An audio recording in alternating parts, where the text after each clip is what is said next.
A part of me feels bad for Ranika, but most of me says she is a damn fool and is willing to play stupid for a man named Leticia.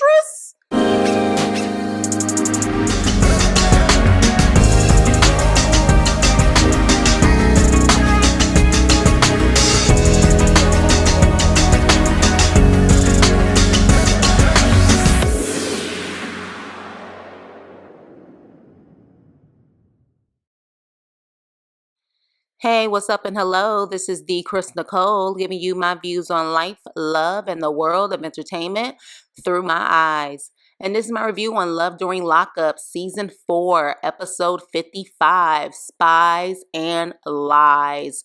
Okay, we're going to start off with Brittany and Karak because, in my opinion, this was a very fake scene. Production again, do better. So Brittany is on her way to school and EB is following Brittany. Mind you, both of them have production in the car.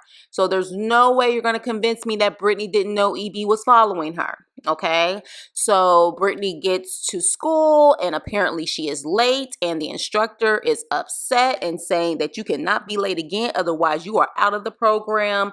And then the instructor gets her little 15 minutes, I suppose, and is saying that she's upset, she can't do this. There's a lot of other people who have also gotten out of jail and they're here on time, which is true. You can't make any excuses, Brittany, but I just don't feel this is a believable scene. And then the next time we see Brittany, she is at the bar, at the restaurant / bar, I guess, and EB pops up on her. And EB starts asking all of these questions and saying, I just need you to be honest. EB, Brittany only needs to be honest with Karak, her man, okay? And as far as I see it, if Karak has to have someone follow Brittany, then that means you don't trust her. Therefore, why are you with her? And maybe you don't trust her because Brittany shouldn't trust you because you've cheated on her also. So I'm a little confused. But Brittany, I just feel bad for her because just the look on her face, she just seems so scared. And I'm not saying like scared in a sense of she's scared of Karak or EB, but she's scared that she's going to lose it all because she really doesn't have anyone else but Karak and his support system, which I feel so bad for her because I'm just like, girl, you're going to have to learn to get your own support system because this is not a forever thing. It's obvious it's not a forever thing. But, she's like, look, I'm telling the truth. It's just a back and forth. I didn't care for it. Like I said, I think it was BS and fake from the get-go. So we're going to move on. So next we have Opie, Andy, and he is in a hotel room and he's nervous. He actually says he's nervous as piss. I'm nervous as piss. That's what he said. And I was like, nervous as piss? You're such a cornball. But anywho, with that, he's waiting outside in the rain for Gracie, and he's like, I'm wondering if she's gonna show up, if she's in an accident, like what's going on. And he's pacing back and forth. He looks like he's about to cry. The next thing you know, she just walks up on him. Hell, production probably brought her there, which is another thing when I was just like, come on now, like, come on, like, you knew she was showing up. But we meet Gracie, and you can tell she's nervous. She's uncomfortable, not just with the cameras being there, but uncomfortable around him.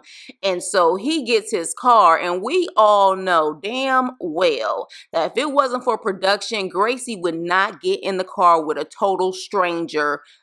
Like, there's no way. But of course, since production is there, she's gonna do what she's told to do. So she's in the car with Opie, and they get to the jail.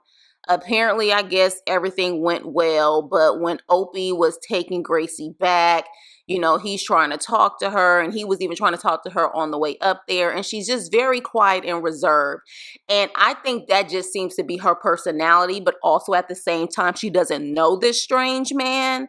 And so when he is actually getting, going, I guess, back home, he's speaking to Brittany, and he's like, well, did I do something to Gracie? Like, she didn't talk. Like, and Brittany's like, she's reserved, she's quiet. That's just who she is.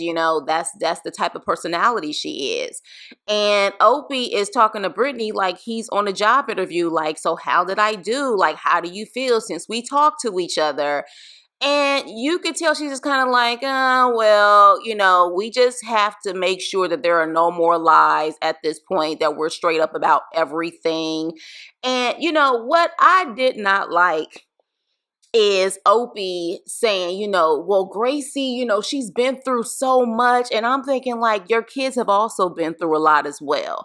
But he somewhat acknowledged that and said that he needs to work on his relationship with his daughters. But he has a son too. So I'm curious to know what this son thinks about him. We saw a little, like, clip of him and his son, but I'm wondering how his sons feel about him being neglectful and kind of going in and out of their lives versus the daughters. But he claims that now he wants to work on his relationship with his daughters. We shall see, though.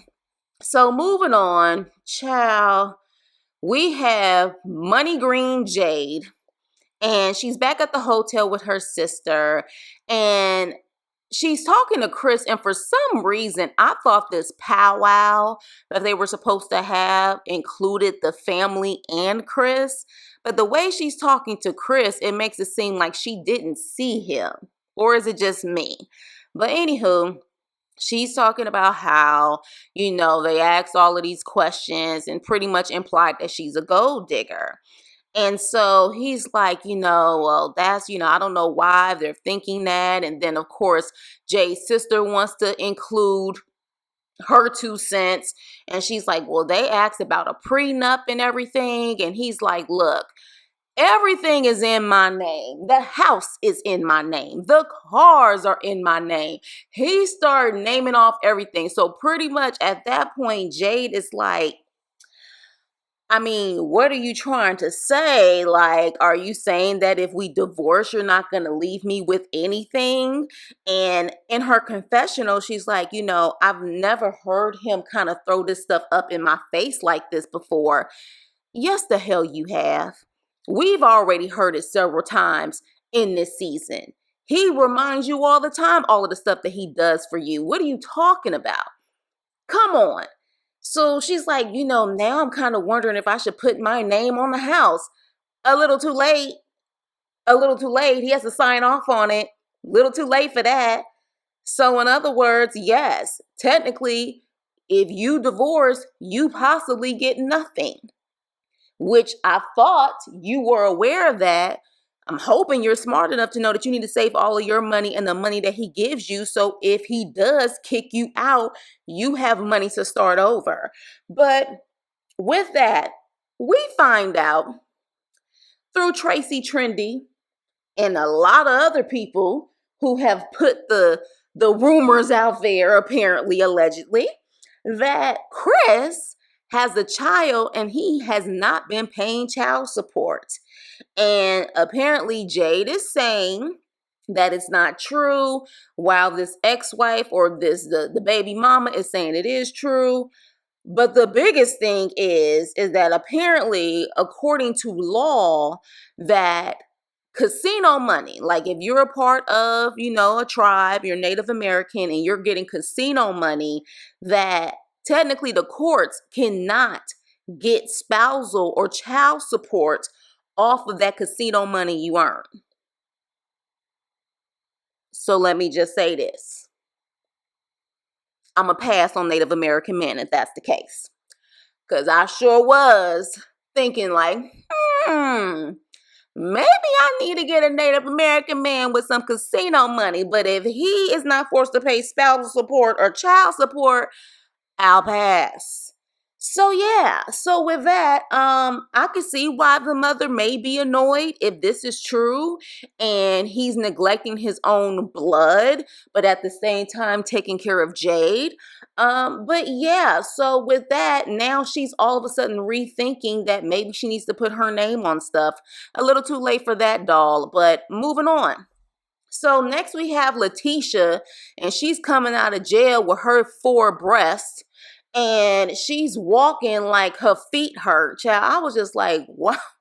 Why did you wear those shoes if they were going to be uncomfortable the way that she is walking? So, here we go. She spoke to him and she said that he understands what a post-nup is, but it's not for them.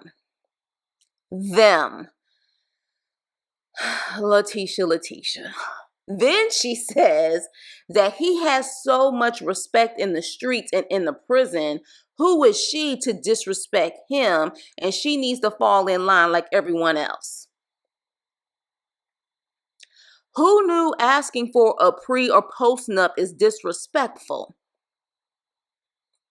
I didn't know that was disrespectful. I think that's just proper business. Being cautious. Couldn't be me. It could not be me. You are doing all of this for a man that apparently won't be released until 2025. And then we find out that he has 3 kids by 3 different women. And so we get to this fake scene. She's back at the hotel, and apparently one of her friends calls and says that she's cool with one of the baby mamas, and the baby mama doesn't believe that the marriage is real, and has she seen a marriage certificate or pictures and all of this stuff. It was nonsense. I didn't care. I was just like, this is another fake scene. But, at this point, Leticia, like, I don't know what else to say about your actual storyline. It's fake. I haven't been pleased with any scene yet. This is a problem. So are we going to get anything authentic from you? Because at this point, there's nothing authentic. And then with all of the rumors, like I said, in your personal life, I'm like, I don't know why Leticia came on this show. What was the point? Besides getting some money. And from my understanding, that when it's your first season, you're not making that much money anyway. So moving on. So, child, we have Savannah. And Savannah gives me Carrie vibes. Savannah gives me Chucky doll vibes. She gives me crazy vibes. Like, there's something wrong with her. And with a smile on her face at that. Like, psycho, like something is wrong with her. So she meets up with Tim, which is Jake's friend, okay? And mind you, again, just not realistic. Tim has this big camera in his face while he's waiting in this restaurant, and this cuckoo bird goes up to him, and she's like, "Are you Tim?" Nah. Who else has a camera in their face waiting for you to walk in? Get the hell up out of here. So she talks to Tim. And I'm thinking she's going to try to get to know Tim and say, how long have you and Jake known each other? And then get down to these letters that she's trying to write to get Jake out of jail. But no, she starts off, based on what we're seeing, she starts off by saying, what led him down this long history of bad choices? And, was he the ringleader? And it's almost like she's asking questions like she is police almost. Like, why do you care about the long history at this point? He's in jail.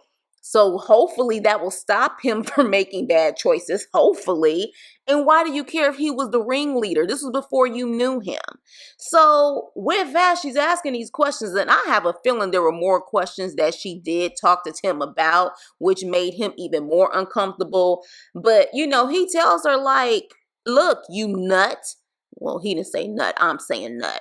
He's like, look, I'm uncomfortable. I'm gonna go to the restroom and I'm gonna go out and smoke.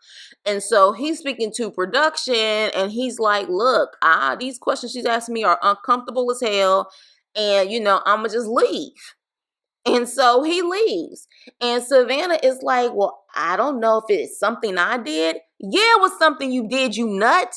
Like, you don't just randomly start asking questions like that. Get to know him first. Then maybe at that point, after you guys meet multiple times, then you'll sit up there and maybe ask those questions. Why do you even care? Now that I'm thinking about it, why do you care about the choices he made before he went to jail? So, yes, it's you. It's you in everything. It's you. It's you when it comes to his family. It's you when it comes to his friends. They don't want to deal with you because you give cuckoo vibes. That's just what it is. So she's like, I just feel like he's hiding something. Something's going on. He may be, but you're not helping the situation. I can see why he doesn't want to marry you at this point. You're crazy. So moving on. Yeah. We have Ranika. Ranika is with her friend Ray, and they are still on the phone with Asante about these IG thotties. And of course, he says he doesn't know them, but Ray, being her ride or die friend, goes straight in and says like, whatever, you're lying, you got these heifers up here, like I've been here before you. And she going in and he's like, who is that? And Ranika gonna believe me. If she love me, she'll believe me. And Ranika went from straight trying to make it seem like she was gonna check him for being disrespectful. She went from that to straight up giving him kisses over the phone. And Ray was like, you heifer, like, you better get a backbone. Like, what the heck are you doing? And so she's like, Ranika, like, come on. Like, this is not like you. Like, literally, he is playing games. And so Ranika says, well, what do you want me to do? I'm in love with him. And then while Ray is talking, I hear her say, I don't want to be by myself. So, and here's the thing, it's not just a Ranika. We have so many women out there that will be willing to deal with this type of stuff, if not worse, just to say that they have someone. You have daughters that look up to you. They're looking at your every move and how you handle yourself as a woman. This is not a good example that you are willing to deal with this stuff just to say that you don't want to be by yourself. Hell, I'd rather be by myself. Period. I can do bad all by myself. I don't have time for it. And that should be her mentality too. Because when you really look at it, would you want your daughters to go the same route? It just doesn't make any sense. Then we find out later on, which we knew that was going to be the case, that he got charges from another prison. And I think it was conspiracy to commit a felony and several other charges. And so apparently he has to get transferred from the current prison that he's at to another prison. And he has to pay $3,000 before he can get out. And he's laughing like it's funny. So Ranika is going off and she's like, do you know how much it took for me to get out here and all of this stuff? And you ain't got nothing to say. And she gets off the phone with him and she's like, he probably had this paperwork and told me at the last minute. Yeah, possibly. Possibly. I don't see how he didn't know. But then again, I don't know how the system works. Like, I would think that he would know about that charge. But, it's possible. So she, I guess, apparently begins to cry. I didn't see no tears, but I guess she's trying to say she's upset. Next thing you know, she gets proactive and starts calling everyone. Now, she apparently calls this judge. And child, she said, hi, I'm calling in regards to Leticia. And I said, La who?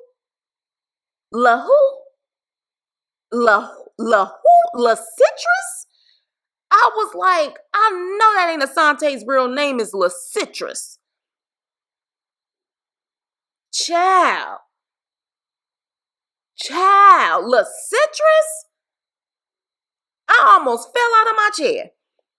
And so, first things first, it's very hard for me to believe that that was a judge on the phone. It's very rare that you can just call and randomly just speak to a judge like that. It just doesn't happen. But then she calls I guess the sheriff at the prison, and pretty much they said, look, we're about to pick him up. You could definitely get him out by Monday as long as the $3,000 is paid. Ranika claims she don't have the money. She gonna find a way to get that money. You was giving him thousands of dollars a month. Where's the money that you was giving him then? After what, 13 months, where's the money? Why he didn't have that money saved up? I'm sure he got a decent amount of money saved up. He just wants you to take care of it. He claimed he gonna call his mama. How much you want to bet Ranika about to pay for it? Somebody about to pay for it, but it's not gonna be him or his mama. That's for sure. So she's calling him all excited, like, hey, I spoke to everyone and you're going to get out, by Monday. They just going to they're going to transfer you to that prison. But as long as the $3,000 is paid, you'll be out by Monday. And this fool is like, why you so happy then? With attitude. And she's like, I'm happy because it's not like you're going to be in there for another month, 2 months, or even another year. You just got the weekend. You just got to hold over the weekend and then you can get out.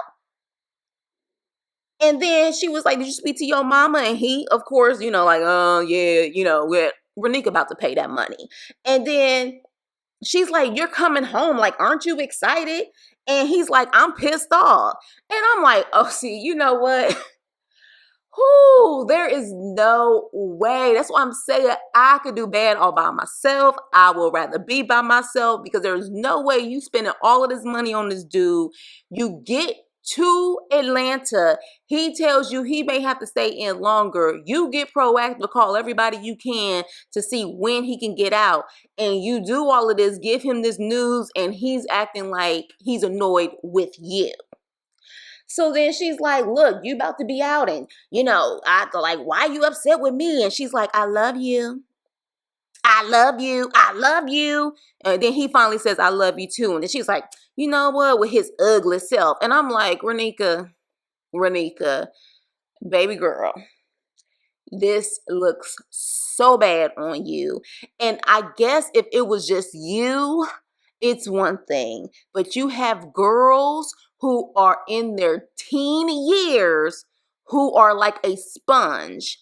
And they are looking at how you are being treated and how you're willing to be treated for a man that is in prison. So with that being said, that was all when it came to this episode. It wasn't really that great, but this season is not that great either. But with that being said, what did you guys think about this episode and this foolery? So like, share, and subscribe, and I will see you on my next video. Toodles.